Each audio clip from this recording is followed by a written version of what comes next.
नमस्कार साथियों, मैं अनीता श्रीवास्तव आपका हार्दिक अभिनंदन करती हूँ। श्रीमद् वाल्मीकि रामायण में आज का प्रसंग है कुबेर के भेजे हुए पुष्पक विमान का आना और श्री राम से पूजित एवं अनुग्रहित होकर अदृश्य हो जाना।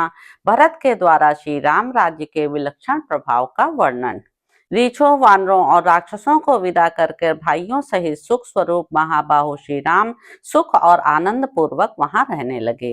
एक दिन अपराह्न काल में अपने भाइयों के साथ बैठे हुए महाप्रभु श्री रघुनाथ जी ने आकाश से यह मधुर वाणी सुनी।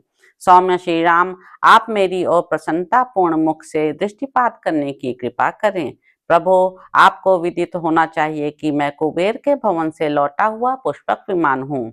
नरश्रेष्ठ, आपकी आज्ञा मानकर मैं कुबेर की सेवा के लिए उनके भवन में गया था, परंतु उन्होंने मुझसे कहा, विमान, महात्मा महाराज श्री राम ने युद्ध में दुर्धर्ष राक्षस राज रावण को मारकर तुम्हें जीता है।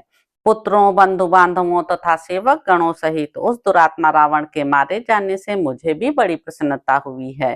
सौम्य, इस तरह परमात्मा श्री राम ने लंका में रावण के साथ साथ तुमको भी जीत लिया है, अतः मैं आज्ञा देता हूँ तुम उन्हीं की सवारी में रहो। रघुकुल को आनंदित करने वाले श्री राम संपूर्ण जगत के आश्रय हैं, तुम उनकी सवारी के काम आओ, यह मेरी सबसे बड़ी कामना है, इसलिए तुम निश्चिंत होकर जाओ।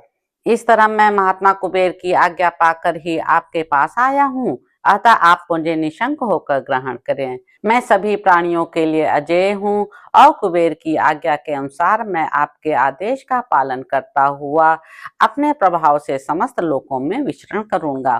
पुष्पक के ऐसा कहने पर महाबली श्री राम ने उस विमान को पुनः आया देख उससे कहा, विमान राज पुष्पक, यदि ऐसी बात है तो मैं तुम्हारा स्वागत करता हूँ।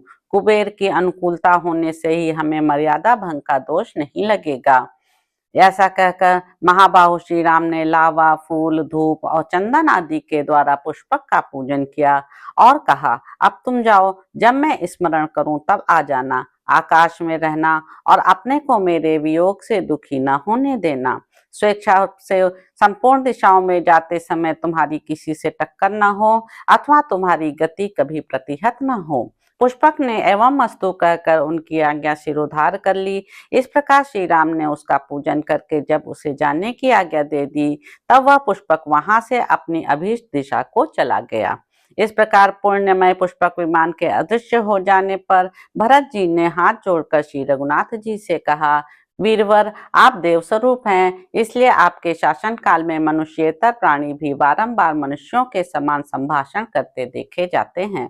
आपके राज्य पर अभिषिक्त हुए 1 मास से अधिक हो गया, तब से सभी लोग निरोग दिखाई देते हैं। बूढ़े प्राणियों के पास भी मृत्यु नहीं फटकती है। स्त्रियां बिना कष्ट सहे प्रसव करती हैं। सभी मनुष्यों के शरीर हृष्ट पुष्ट दिखाई देते हैं। राजन, पूर्ववासियों में बड़ा हर्ष छा रहा है। हवा ऐसी चलती है कि इसका स्पर्श शीतल एवं सुखद जान पड़ता है। राजन, नगर और जनपद के लोग इस पुरी में कहते हैं कि हमारे लिए चिरकाल तक ऐसे ही प्रभावशाली राजा रहें। भरत की कही हुई ये सुमधुर बातें सुनकर निपशे श्री रामचंद्र जी बड़े प्रसन्न हुए। तो इस प्रकार साथियों, उत्तर कांड में निहित 41वां सर्ग यहाँ पर समाप्त होता है। इसके अगले अंक में आप जानेंगे कि अशोक वनिका में श्री राम और सीता का विहार, गर्भिणी सीता का तपोवन देखने की इच्छा प्रकट करना और श्री राम का इसके लिए स्वीकृति देना। तो अब आपसे अगले अंक में मुलाकात होगी। मेरे YouTube चैनल संवाद विद अनीता को लाइक करें, शेयर करें, सब्सक्राइब करें। धन्यवाद साथियों।